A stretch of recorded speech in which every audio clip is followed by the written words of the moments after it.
Assalamualaikum warahmatullahi wabarakatuh. Waalaikumsalam warahmatullahi wabarakatuh. Bagaimana kabarnya hari ini anak-anak ibu? Baik, Bu. Alhamdulillah. Baiklah, di sini ibu ingin memperkenalkan diri terlebih dahulu karena ibu ditugaskan di sini untuk menggantikan guru pendidikan agama Islam kalian, guru PAI kalian sementara. Jadi perkenalkan, nama ibu Rahayu Widayanti. Di sini siapa yang udah kenal ibu? Belum, Bu. Belum ya? Iyalah, ibu nggak terkenal kok. Langsung aja ya kita absen. Di sini siapa yang tidak hadir pada hari ini? Apa hadir semua? Hadir semua, Bu. Hadir semua ya. Alhamdulillah, berarti anak-anak ibu sehat-sehat semua. Alhamdulillah. Hadir ya semuanya. Di sini siapa ketua kelasnya? Karena ibu masih baru nih, nggak tahu jadinya. Sulis, Bu. Sulis ya. Oke, untuk Sulis ketua kelasnya kita baca doa terlebih dahulu biar pembelajaran kita nanti cepat masuknya dan diberkahi oleh Allah Subhanahu wa taala. Yuk, mungkin. Baik, sebelum memulai pelajaran pada hari ini, sebaiknya kita membaca doa. Dimulai. Bismillahirrahmanirrahim. Alhamdulillahirabbil alamin. Arrahmanirrahim. Maliki yaumiddin. Iyyaka na'budu wa iyyaka nasta'in. Ihdinas syiratal mustaqim. Siratal ladzina an'amta 'alaihim ghairil maghdubi 'alaihim waladdallin. Amin. Berdoa selesai. Mudah-mudahan dengan bacaan surat Al-Fatihah tadi bisa melancarkan kegiatan kita pada siang hari ini. Amin. Di sini pada minggu kemarin ya, kan karena ibu masih baru nih, jadi minggu ini ibu masuk. Minggu kemarin belajar apa, Sulis? Tentang sholat apa? Sholat fardu, Bu. Oh, sholat fardu ya. Jadi di dalam buku PAI ini halaman 34, tolong dibuka ya anak-anak. Ya, Bu. Di sini menjelaskan tentang tata cara pengurusan jenazah yang langsung rinciannya sholat ke dalam sholatnya, sholat jenazahnya.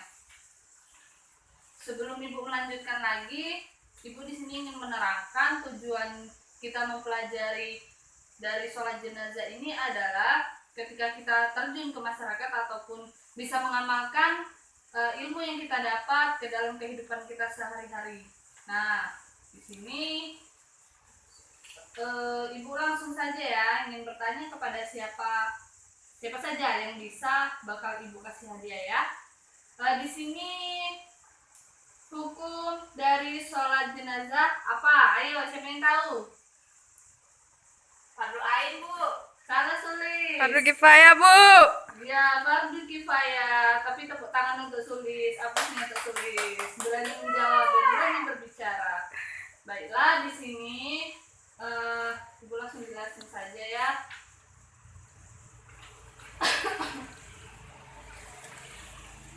Hukum nyolati jenazah adalah fardu kifayah. Dicatat ya anak-anak. Iya, Bu. Fardu kifayah adalah yang artinya apabila salah satu seorang di antara masyarakat tersebut sudah melakukan atau sudah melakukan sholat ini tadi ya, bukan menggugurkan ini kewajibannya gitu loh maksudnya. Maka gugurlah dosa di masyarakat tersebut. Namun apabila masyarakat tersebut di desa itu, misalkan desa Simpang Landar, nggak ada yang melakukan sholat jenazah nih, ketika ada yang meninggal, nah berdosalah satu kampung tersebut. Karena apa? Kita makhluk sosial, nggak bisa hidup sendirian toh. Nah, jadinya sebagai makhluk sosial itu saling tolong menolong gitu. Apalagi kalau ketika mayat nih nggak bisa toh dia mandi sendiri, mengkafani sendiri, harus kita selaku makhluk yang masih hidup kita ciptaan Allah, maka harus membantu mayat untuk mengurusnya, yakni memandi memandikan, mengafani dan menyolati. Bu, Dari Bu, dia tulis kenapa? itu tadi kan gugur apa dosa dalam satu daerah itu. Kan Ya. kalau sholat Jumat ada ketentuannya itu Bu, itu harus 40 orang. Kalau sholat jenazah gimana Bu? Sholat jenazah itu kalau udah merujuk ke fardu ainnya nih, fardu kifayahnya nih. Jadi kan satu orang sudah gugur, ibaratnya kalau misalnya kita sudah ini melakukan, sudah menggugurkan kewajiban, itu nggak berdosa gitu. Nah, jadi kalau misalkan sholat Jumat nih, kita nggak bisa nih memaksakan satu desa ini harus 40 orang. Masa kita harus lari ke lain desa, ke desa tetangga nih, harus ini yang jamaahnya banyak, nggak mungkin dong. Kita juga harus mengerti kondisi dari desa ini ke desa ini jaraknya berapa. Meskipun langkah kaki kita nih ke masjid dihitung sama Allah, dikasih pahala, tetapi ketika di sini kosong, ketika di sini ramai dan di sini kosong, kenapa harus meninggalkan di sini untuk mengejar yang masjid yang ramai itu? Nah, bagaimana Sulis? Iya Bu, paham. Terima kasih kepada Sulis sudah bertanya ya. Namanya berubah, jangan sulit terus. Ya, ada lagi nggak yang mau bertanya? Siapa ini? Ada Bu. Iya, Ibu tengok absen dulu ya, biar Ibu tahu namanya. Soalnya Ibu belum hafal nama kalian. Kalau nggak ada, berarti kita langsung ke membahas syarat sholat jenazah. Sebagaimana sholat yang lain, maka sholat jenazah ini juga memiliki syarat-syarat sahnya. Yang pertama, dicatat ya anak-anak. Iya Bu. Ya, Bu. Sholat jenazah sama halnya dengan sholat yang lain yang harus suci dari hadas, kecil dan besar. Yang kedua, yakni pakaian harus sesuai syariat Islam. Untuk aurat seperti kalau cowok kan pakai sarung, pakai baju koko nggak boleh. Kalau misalkan pakai celana lepis, sudah celana lepis pendek lagi, nggak menutup aurat tuh nggak boleh ya. Yang ketiga, dilaksanakan ketika jenazah tersebut sudah dikafani, sudah dimandikan, sudah dikafani, jadi sudah siap posisinya. Yang keempat, yakni di sebelah kiblat. Untuk rujukan mayit laki-laki itu, sang imam berdiri di bagian kepala, dan ketika yang mayitnya ini perempuan, sang imam berdiri di sebelah kiri perut dari si mayit tersebut. Nah, jadi dari syarat-syaratnya ini masuklah lagi ke rukun. Kalau Bu, rukun, sebelum ya, masuk ke rukun itu syarat untuk yang boleh menyolatkan itu siapa aja Bu? Atau yang udah balik atau yang gimana gitu? kalau yang boleh menyolatkan itu yang pertama balik ya, karena kalau misalkan masih anak-anak itu pasti mereka cuma main-main dan belum tahu tuh mana nanti kalau kita terkena najis, terkena misalkan kotor bajunya gitu, itu lebih dianjurkan untuk orang yang sudah balik gitu, pintar. Dan juga di sini sholat jenazah ini nggak hanya, kalau di kampung kan kebanyakan laki-laki ya yang menyolati. Di Ya, sini Bu. boleh juga perempuan, seperti sholat yang biasanya. Masuk ke rukun ya, udah si Indah sudah paham Indah? Sudah Bu. Baik, kita masuk lagi ke rukun dan tata cara mengerjakan sholat jenazah. Yang pertama ada niat. Nah, ada dua terkhusus nih, mayit laki-laki dan mayit perempuan. Ibu sebutkan dulu untuk mayit laki-lakinya. Usolli ala hadzal mayyiti arba'a takbiratin fardhul kifayati ma'muman lillahi ta'ala. Nah, itu ketika mayitnya laki-laki dan kita sebagai makmumnya. Ketika untuk perempuan ya, usolli ala hadhil mayyitati. Nah, jadi perbedaan di antara niat tersebut, mayyiti sama mayyitati ya. Terus ke belakangnya masih sama tuh. Ibu ulangi.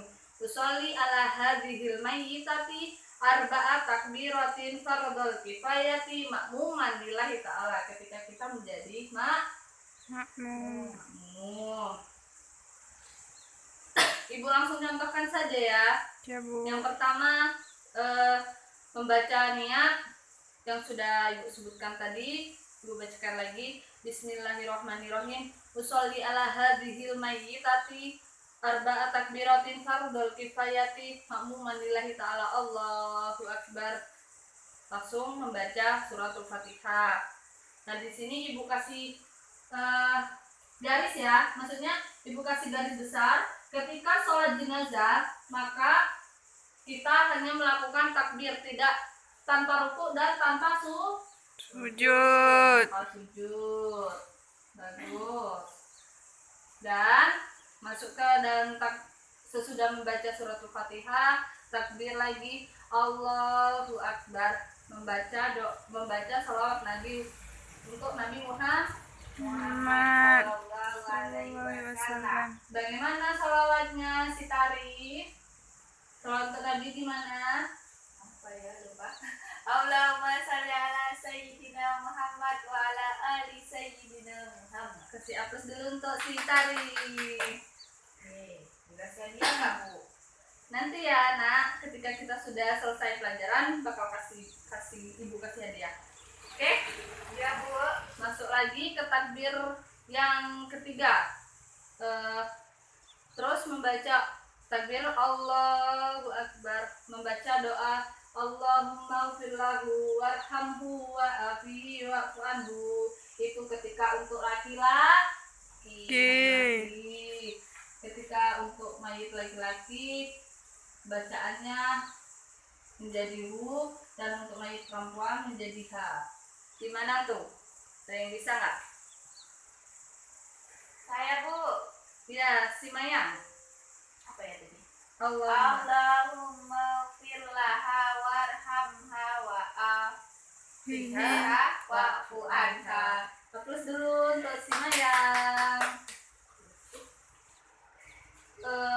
Lanjut ke takbir keempat, yakni membaca doa khusus untuk kita dan untuk si mayit, supaya sepeninggalan si mayit tersebut keluarga diberi ketabahan, dan semoga si mayit di dalam kubur dilapangkan kuburnya dan diberikan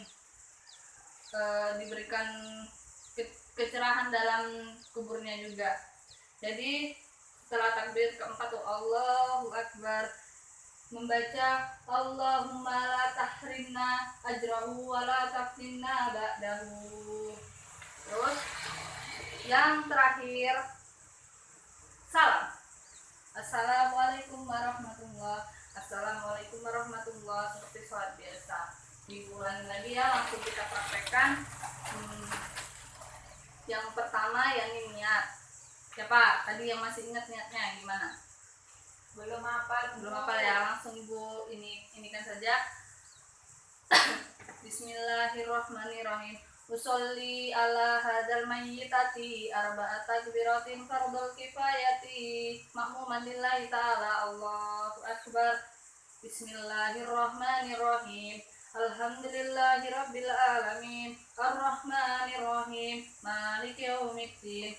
Iyyaka na'budu wa iyyaka nasta'in. Ihdinas siratal mustaqim. Siratal ladzina an'amta 'alaihim ghairil maghdubi 'alaihim waladdallin. Amin. Allahu akbar. Allahumma shalli ala sayyidina Muhammad wa ala ali sayyidina Muhammad. Allahu akbar. Allahumma ighfir laha warhamha wa'afiha wa'fu anha. Allahu akbar. Allahumma la tahrimna ajrahu wa la taftinna ba'dahu waghfir lana wa lahu. Wassalamualaikum warahmatullahi. Wassalamualaikum warahmatullahi. Seperti itu nak. Jadi besok minggu depan ibu ingin kita melakukan sama-sama ya, karena minggu ini masih ibu contohkan, dan ibu minta minggu depan kita sudah menghafalkan dari niat, terus doa yang terakhir untuk si mayit dan si kita dan yang masih hidup. Bisa anak-anak? Bisa, Bu. Tapi Bu, besok minggu depan padat UTS, Bu. Jadi waktunya bisa diganti hari lain nggak, Bu? Pada UTS ya. Ya udah, untuk pertemuan minggu depan mungkin. Jadi ini ibu posisinya masuk pertama sekali, terus minggu depan kalian langsung UTS ya? Bukan, Bu. masih ada maksudnya di pelajaran lain gitu. Ya. Oh, oke. Jadi minggu depan ibu kasih materi aja lagi, tapi kalian ibu kasih pekerjaan rumah ya, menuliskan ayat yang berkenaan dengan ini ajal. Ya Bu. Ini rujukannya surat Quran surat Al-A'raf ayat 34 ya. Di sini tidak ibu sebutkan karena ibu inginnya tadi kalian membawa Al-Quran gitu biar kita baca sama-sama gitu. Ya maklumlah mungkin karena minggu kemarin ibu PAI-nya bilang ada guru baru mau masuk, jadi kalian belum persiapan gitu ya. Ya Bu. Baik, ini pokoknya dicatat ya anak-anak. Jadi jangan sampai lupa. Itu apa Bu tadi? Quran surat Al-A'raf ayat 34. Ya Bu. Di sini apakah ada yang ingin bertanya? Masih ada yang gagal? Anak-anak? Bu, Ada? untuk Iya. disolatkan jenazahnya harus di rumah, harus di Iya. masjid atau boleh di tempat lain? Ketika kita jauh dari masjid, kalau kebanyakan nih di kampung ibu boleh sholat di rumah, asalkan tempat dalam kondisi di rumah itu besar memungkinkan kita untuk menyolatkan jenazah tersebut. Tetapi ketika rumahnya kecil, mohon maaf, jadi ya lebih baik di masjid gitu. Karena kalau di desa ibu itu orang yang menyolatkan jenazah itu bisa dihitung gitu. Jadi nggak gimana ya, mungkin dalam keadaan kondisi rumah kecil pun masih bisa menyolatkan jenazah gitu. Itu sih. Ya Bu. Ya. Nah kalau misalkan ini mayitnya jauh nih, di Jogja atau di mana gitu saudara kita yang meninggal, kita nggak perlu tuh jauh-jauh datang ke sana. Kita cukup untuk melaksanakan atau melakukan sholat gaib. Sholat apa? Gaib. Ya, niatnya sama, tetapi kita nggak langsung berhadapan sama si mayit gitu. Tugasnya tolong jangan sampai lupa ya, ini rujukan ayatnya.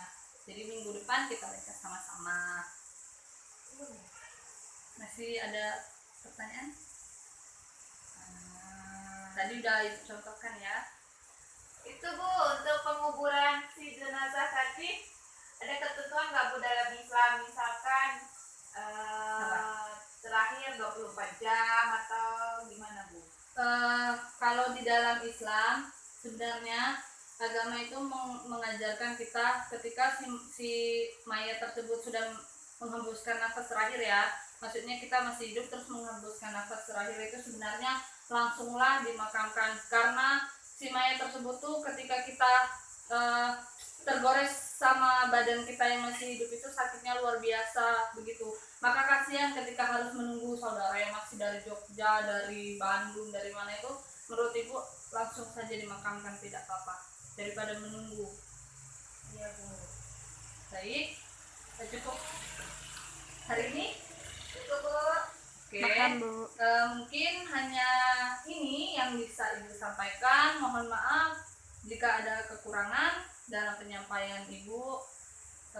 Terima kasih atas partisipasinya untuk kalian semua, aplaus untuk kalian semua.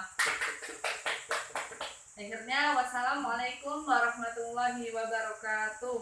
Waalaikumsalam warahmatullahi wabarakatuh.